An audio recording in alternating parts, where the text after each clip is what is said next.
Vamos falar ainda um pouco mais sobre a expectativa desse anúncio, Uribe. Vamos abrir espaço aqui para uma entrevista para tratar. Tudo bem, professora? Bem-vinda. A professora Denilde Roshacker já é aqui participante assídua do nosso Bastidores CNN, sempre muito bem-vinda para trazer esclarecimentos precisos, né, sobre assuntos, às vezes, que fogem, né, do nosso conhecimento aprofundado. A gente fica pensando, professora, principalmente, qual é o tamanho do estrago de um anúncio como esse na economia do Brasil. A gente sabe que atinge outros países, né, deixa aí a União Europeia em polvorosa, o México dizendo, olha, a gente aqui está com uma situação mais de observação, mais de cautela, assim como o Brasil, mas já dá para dimensionar, sem detalhes desse anúncio, o que pode acontecer a partir dessa medida de Donald Trump?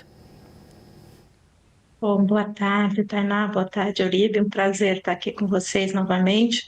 Olha, dá para dimensionar, né? O setor de aço é um setor importante das exportações brasileiras, e representa aí para os Estados Unidos um volume bastante alto.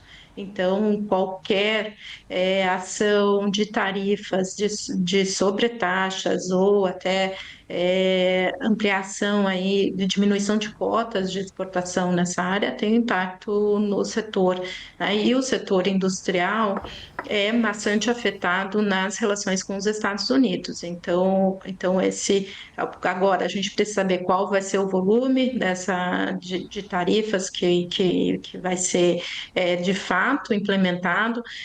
Tem uma diferença entre o alumínio e também uma dúvida se vai também ter ferro que também é um outro produto que o Brasil exporta muito para os Estados Unidos. Então existem aí muitas ainda perguntas, e acho que, como já foi dito anteriormente, o governo brasileiro tem cautela exatamente para saber qual vai ser a medida e qual vai ser esse impacto para ser avaliado. Mas já se sabe que qualquer ação de tarifas dos Estados Unidos em setores industriais afeta as exportações brasileiras e aí nesses setores específicos. Mas a gente já passou por isso em 2018, o governo já sabe, e o próprio setor industrial brasileiro também tem capacidade de articulação, de conseguir fazer com que o governo brasileiro tenha possibilidades de negociação. Então, acho que agora a expectativa é para saber quais são os próximos passos. E também, aí, em qualquer situação de tarifas, é sempre bom colocar, ela tem um impacto também para os Estados Unidos, né? Então, tarifas em aço tem impacto na indústria americana, tem impacto direto nos produtos e na produção americana, então também há essa preocupação de entender como que o governo americano vai lidar com esses impactos e se é uma tarifa flat para todos os países, o que vai significar aí impacto na produção americana também, porque vai aumentar custos. Então, um cenário de apreensão para o comércio internacional, mas também de entender quais são as implicações e entender, de fato, os impactos para tomar medidas de mitigação e diminuição desses riscos que já estavam colocados desde o início do governo Trump.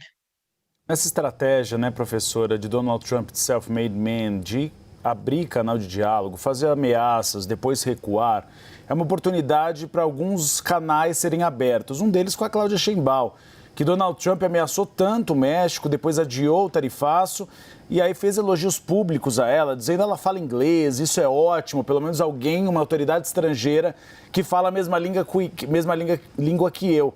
Da China também, fez ameaças, depois elogiou Xi Jinping, chamou de irmão. O Daniel Ritiano fazia uma análise muito interessante conversando com o Palácio do Itamaraty. Ou seja, o Brasil não tem contato nenhum, a atual gestão, com os Estados Unidos. Mandou um encarregado de negócios responsável pela conversa sobre a deportação dos imigrantes ilegais. A senhora acha que pode ser fazer um limão uma limonada, ou seja, uma oportunidade para finalmente, se houver essa tarifa, o Brasil abrir um canal de diálogo e iniciar uma relação com o governo de Donald Trump? É possível, acho que essa é uma possibilidade que o governo brasileiro vai trabalhar.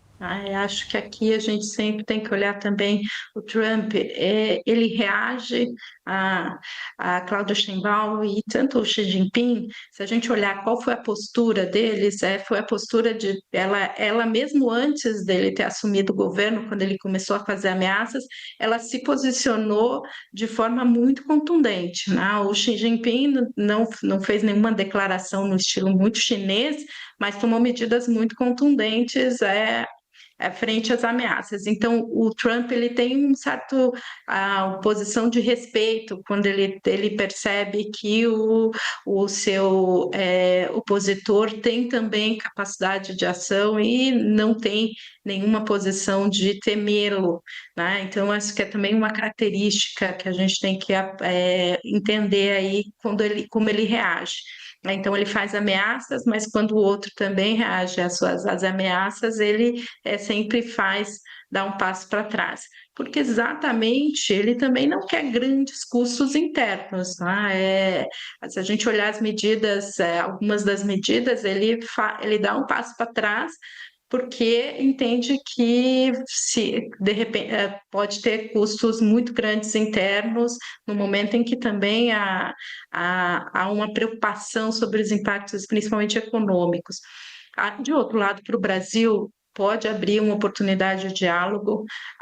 O setor empresarial brasileiro sempre teve muito forte articulação com o setor empresarial americano. Acho que esse também é um ponto que a gente tem que colocar. Sempre houve um forte diálogo entre os empresários, tanto dos fóruns Brasil e Estados Unidos, quanto com setores empresariais americanos e também com setores do legislativo americano. Então a gente tem capacidade, sim, de abrir canais e poder negociar. O governo brasileiro está absolutamente certo em manter cautela, esperar qual vai ser a decisão para tomar uma posição que mostre também que tem capacidade de se contrapor aos Estados Unidos. Nesse processo, isso tem se dado como positivo para quem faz esse tipo de estratégia. Pior situação é aquele país que tem que reverter a posição frente às bravatas e a lógica aí quase de bullying que o Trump faz junto a alguns países. Professora, o Américo Martins está em tela, tem uma próxima pergunta ao nosso analista de internacional. Contigo, Américo. Obrigado, Tainá. Professora, muito boa tarde, um prazer, uma alegria estar aqui com a senhora tentando explicar toda essa confusão das tarifas. A senhora mencionou essa palavra bullying e hoje eu estava lendo declarações aí em off, ou seja, sem que a pessoa pudesse se identificar, de autoridades da União Europeia dizendo exatamente isso, que o Donald Trump age às vezes como se fosse um bully na escola e que na escola as crianças devem sempre encarar o seu bullying. Você não pode levar um tapa sem devolver um tapa, na frase dessa autoridade da União Europeia. Esse tipo de estratégia pode até funcionar na escola. Tenho dúvidas se funciona no comércio internacional.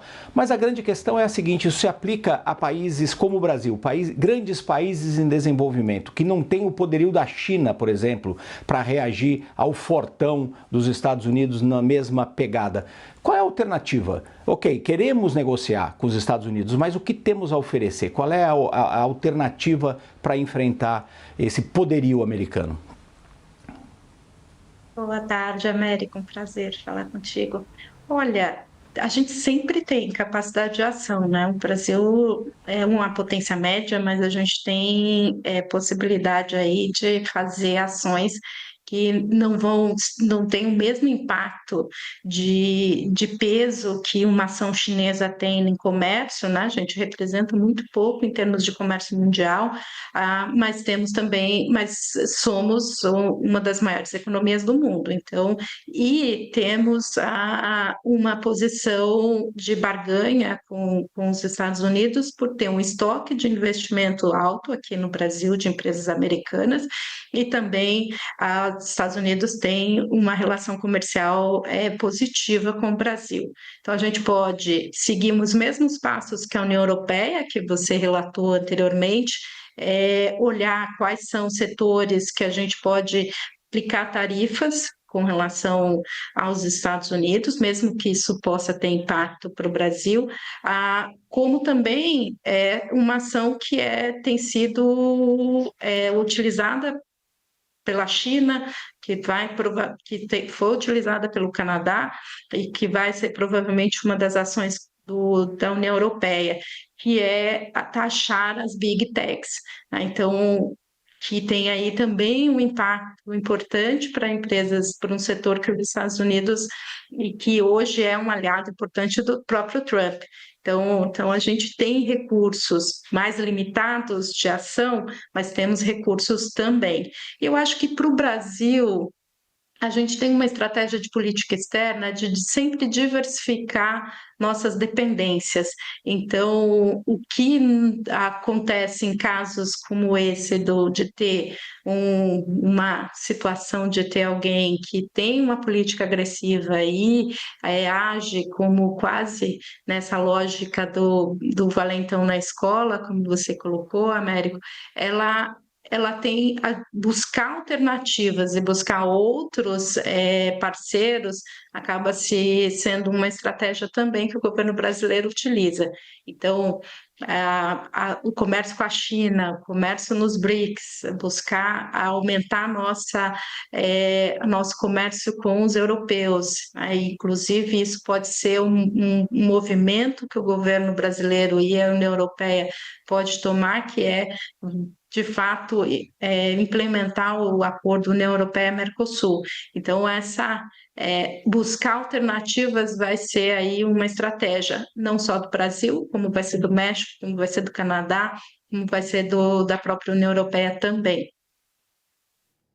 A gente conversou com Denilde Roushacker, professora de Relações Internacionais da ISPM. Sempre muito bem-vinda ao nosso Bastidores. Até uma próxima. Obrigada, professora, pelas explicações.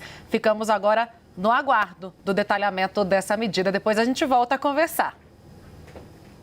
Agradeço. Boa tarde.